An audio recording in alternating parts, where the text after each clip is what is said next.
Hollywood TV.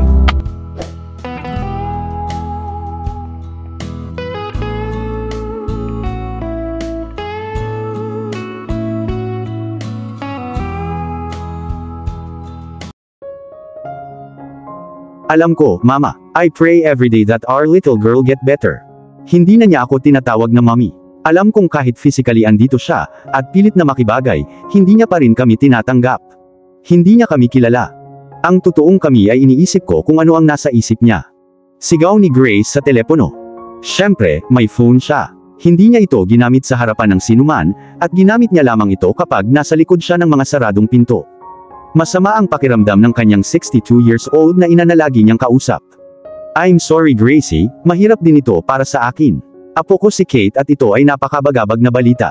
Paano kung hindi na niya ako maalala? O lahat ng masasayang pinagsaluhan natin? My oh my, I may have a heart attack. Please don't say that Mom. As it is, nahihirapan na ako sa anak ko. I don't want you at the it. Malungkot na sabi ni Grace habang pinupunasan ang mga luhang naglandas sa kanyang pisngi. Gusto ko lang maalala ako ng anak ko. Si Marietta, ang nanay ni Grace ang sumunod na nagsalita. Bakit hindi mo siya ibalik? Bumalik ka sa Ohio, iuwi mo siya, dalhin mo siya sa mga taong nagmamahal sa kanya sa halip na ilayo siya. O ibalik mo siya sa Manhattan. Whatever you think you're doing is clearly not helping her out, Gracie. Katwiran ng matandang babae. Pero Mama, Gracie dear, I've raised you all your life. I've been with you every step of the way. Have I ever gave you wrong advice? Or something that's not gonna help you? Umiling si Grace kahit alam niyang hindi siya makikita ng kanyang ina. Take this from me, bring back Kate. Ibalik mo ang apo ko. Ibalik mo siya sa akin. Kalimutan mo na ang lahat ng protocol ng ospital na ito. Hindi ito nakakatulong sa kanya. Bilang isang state nurse, alam mo na kailangan mong bumalik sa trabaho. Ito ay America honey, kailangan mong magtrabaho para mabuhay hanggang kailan ka magpapatuloy sa isang lugar na walang pag-unlad na maaari kang mawalan ng pera at mawalan ng trabaho sa parehong oras. Matigas na sabi ni Marietta sa kanya. I'll fly to Manhattan next week. Ako na ang bahala sa baby girl ko. And you go back to work. It's not up for debate. Pero Mama nandyan si Alexander Romano. The man who got my baby into this mess. Hindi ko na siya maibabalik. Sabi ni Grace habang umiiling bilang pagtanggi, alam niyang hindi ito makikita ng kanyang ina. Si Marietta, na isang mahigpit ngunit napakamapagmahal na ina ay hindi makapagpigil sa sarili. Bullshit Grace, are you a chicken? Mother ka niya, ikaw ang nagtakda ng mga patakaran. Tinuruan ba kita na tumakas sa mga problema mo? Harapin mo sila, ikaw ang amo ng buhay mo. Hindi mo tinatakasan ang isang binata, hawak ang pag-unlad ng iyong anak na babae para sa wala. That's selfish of you. Maybe that's why Kate is not getting any better. Your child is not getting any better because of your selfishness. Mama, don't mama me, Grace. Kaya iyon ang tunay na dahilan kung bakit mo inilalayo si Irish. If you're afraid to deal with the Alexander guy whatever, bring back my baby and leave the rest to me. I'm gonna handle the rest, have I made myself clear? Galit na sabi ni Marietta. All this while, hindi siya makapaniwala na inilalayo ng kanyang anak ang kanyang apo dahil sa isang lalaki. She'd been thinking it was for medical help. Hindi alam ang totoong dahilan. Oh, ang matandang Marietta ay ganoong klaseng lola. Yung walang kwentang lola. Walang ibang pagpipilian si Grace na nakaramdam ng hiya matapos marinig ang sinabi ng kanyang ina. Alam niyang hindi niya kayang sumalungat sa sinabi ng kanyang ina. Dagdag pa kapag may sinabi ang kanyang ina, ganoon ang mangyayari. Fine Mama, I'll talk to the doctors and all. We'll be coming home. Pilit na ngumiti si Marietta. Good girl. Now, your super mama would be on her way too. See you soon Gracie. Samantala, sa kabilang cottage naman ay mainit din ang pag-uusap nina Diana at Dr. Nathan. Diana has lost her temper. Dr. Nathan nangako kang hindi sasabihin kay Tita Grace. Can't you keep your words? Galit na tanong ni Diana. Mula nang sabihin ito sa kanya, sabik na siyang sabihin kay Grace at talagang naasar ito sa kanya. Napabuntong hininga ang doktor. I know I promised Diana, but this is serious. That evil mafia leader.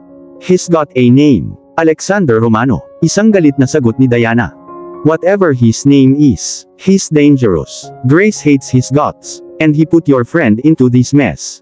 Gusto mo lang siyang payagan na pumunta dito, at sirain ang lahat ng pinaghirapan namin. Ang progress ng kaibigan mo. Isang mahinang tawa ang pinakawalan ni Diana. Progress. Anong progress? Ni hindi niya naaalala ang kanyang ina.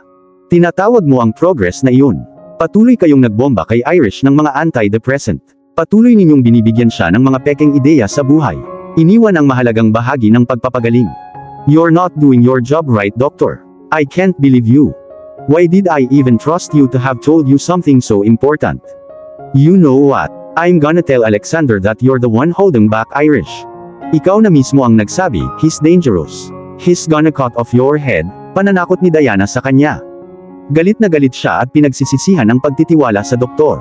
Sa simula pa lang, hindi na talaga niya ito gusto. Pinasadahan ng daliri ni Dr. Nathan ang buhok niya sa frustration. For goodness sake Diana, kailangan malaman ni Grace. Hindi na makakabalik si Irish. Bakit? Bakit ayaw mo siyang umalis? Sa tingin mo hindi ko nakikita ang palagi mong pagtingin sa kanya. You think I don't notice the way you always look at her, with those fuck me eyes. Look here, I know you're a pervert and you're just waiting for a moment to be alone with my girl.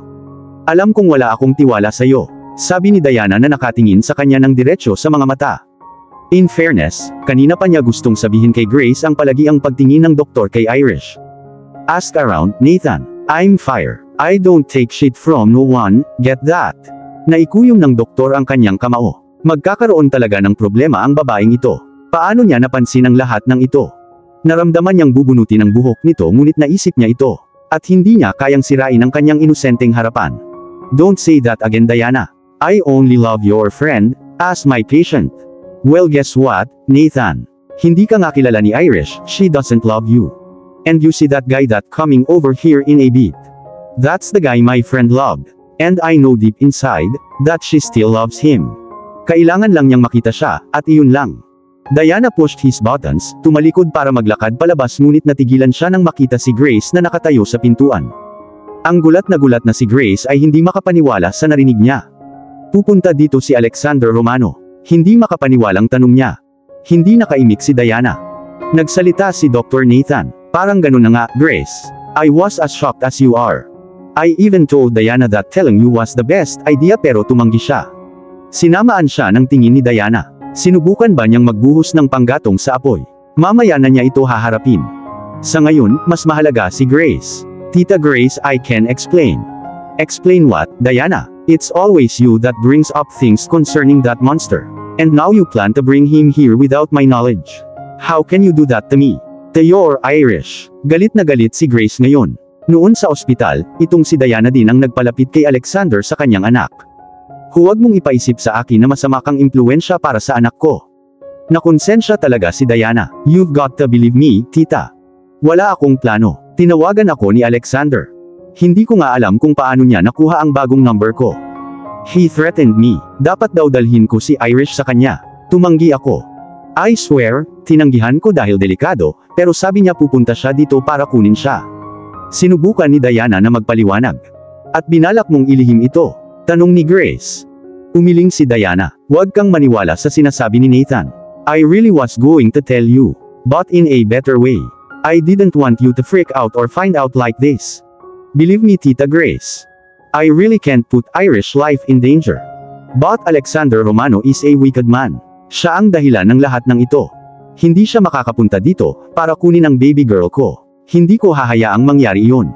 Never, sigaw ni Grace. Who is this Alexander Romano? Natigilan ang tatlo sa boses ni Irish. And why is he coming? Dagdag niya. Lahat ng ulo ay lumingon kay Irish, na may dilat na mata o nakabuka ang mga bibig. Bakit walang nagsasalita? Sino yung lalaki? Muling tanong ni Irish, ngunit muling binati ng katahimikan. At bakit siya pupunta para kunin ako? Tahimik na humikbi si Grace. It's no one honey. Nang marinig ang sagot na iyon, napaangat ang ulo ni Diana kay Grace. Bakit determinado ang matandang babae na itago ang katotohanan sa sarili niyang anak? Hindi ba mas maganda kung alam na lang ni Irish ang totoo? Well, masasabi ni Irish na ito ay isang kasinungalingan. It can't be no one. Kailangan kong malaman kung sino ang lalaking ito. Lumingon siya kay Diana. Sabi mo best friend kita, and would always tell me the truth, right? Napaiwas ng tingin si Diana sa guilt, lumuluha ang mga mata. Tumango siya. Go on tell me, who is Alexander what's over at bakit niya ako gustong ilayo? Itinulak muli ni Irish, sa pagkakataong ito, matamang nakatitig kay Diana. Why don't you all just tell me already? Hindi mo ba nakikita? Pagod na akong mamuhay ng ganito. Pagod na akong pilitin ang utak ko na alalahanin ang ilang bagay. Pagod na ako sa mga bangungot. Pagod na akong makita kayong lahat bilang estranghero, sa tuwing tumitingin ako sa salamin kung sino man sa inyo dito ang talagang nagmamalasakit sa akin gaya ng sinasabi ninyong lahat, sabihin mo lang sa akin ang lahat ng kailangan kong malaman, hindi mo ba nakikita, kailangan ko ng closure, pagtatapos niya, humihikbi sa puntong ito. I'm done already, so just tell me who the fuck he is, and stop keeping secrets from me again. Parehong hingal sina Diana at Grace. Hindi dahil sa lahat ng sinabi ni Irish, kundi dahil ito ang unang beses na gumamit siya ng masasamang salita. Kinasusuklaman niya ang pagmumura ng may pagkahilig. Talagang kinakain siya ng sitwasyon kung ginamit niya ang F-word. Alexander is the man whom you once loved. Hindi sinasadyang umiling si Diana at pilit na iniiwas ang titig na ipinadala sa kanya ni Grace. I'm sorry, Irish. I'm sorry you had to go through so much because of love. Iyon ang huling bagay na inaasahan ni Irish na marinig. The man whom I once loved. Tumango si Diana at pinunasan ang luhang tumulo sa kanyang mga mata. Lumingon siya kay Grace. I'm sorry, Tita Grace. Alam kong hindi ko posisyon na sabihin ito kay Irish pero maniwala ka sa akin, kailangan niyang malaman ang totoo kung gusto mong gumaling siya. Gusto kong gumaling ang kaibigan ko at kung sasabihin ko sa kanya ang buong katotohanan, tutulungan ko siya, pagkatapos ay sorry muli, kailangan kong salungatin ang iyong utos at sabihin sa kanya ang lahat. Get out, sabi ni Grace habang nagngangalit ang mga ngipin. Umalis ka sa bahay ko, sabi niya habang nakaturo sa pinto. Nagiging makasarili lang ang matandang babae at sobrang protective. Wala siyang pakialam na itago ang katotohanan sa kanyang nag-iisang anak. Gusto niya lang si Irish sa sarili niya, si Irish lang ang mayroon siya pagkatapos mamatay ang kanyang asawa. Pumasok si Irish. Kung aalis siya, sasama ako sa kanya. Nanlaki ang mata ni Grace. No baby, don't go with her. I'm doing this for your own good, Irish. That man who you think is a good man is evil. I didn't want you to find out about that guy because everything about him is trouble.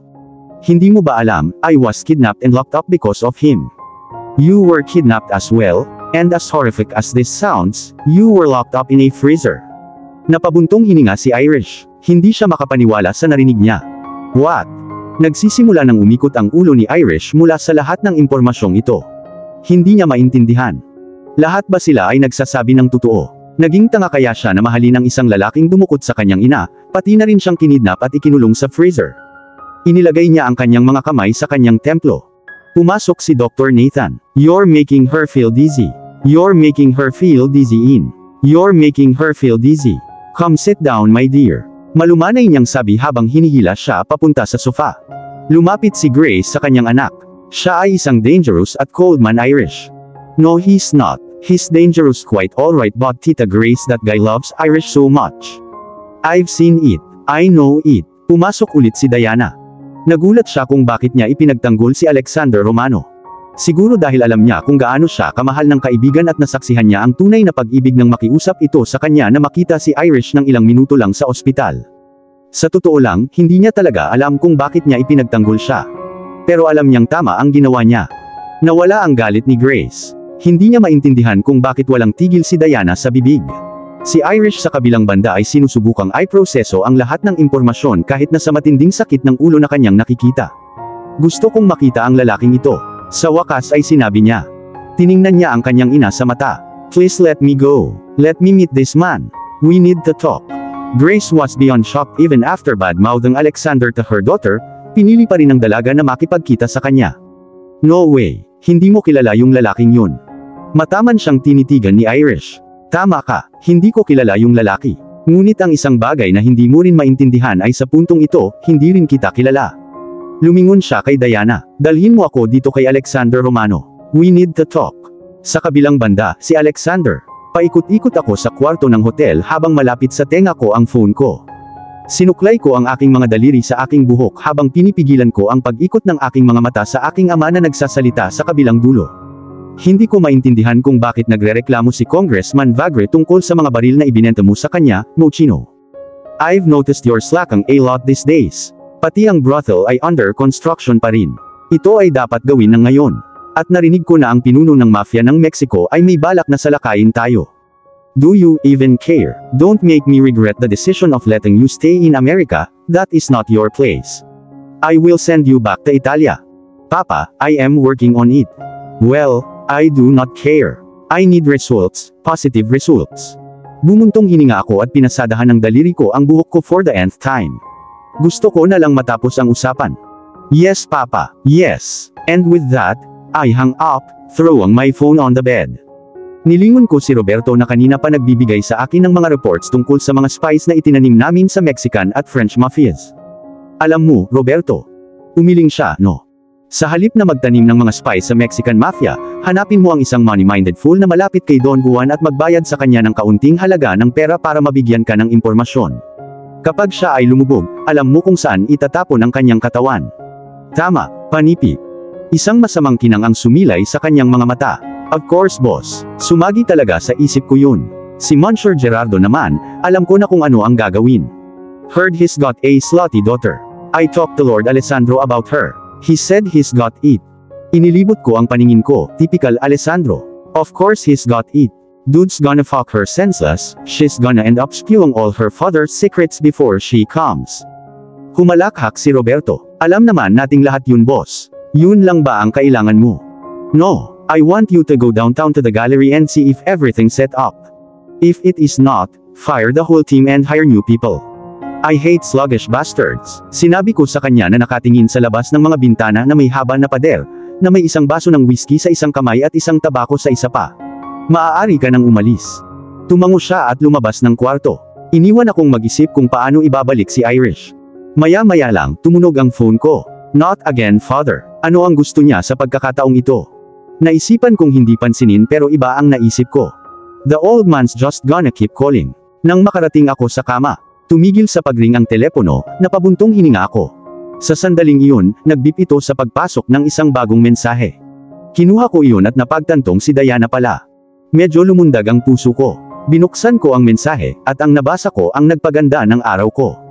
Sa totoo lang, napangiti ako. Ang unang ngiti para sa buwang ito. No need to come over here again Mr. Romano. I'm bringing Irish back home. Diana. At dito na po, nagtatapos ang part 32 ng ating kwento. Sabay-sabay po nating abangan ang susunod na kabanata. Maraming salamat po. God bless and stay safe.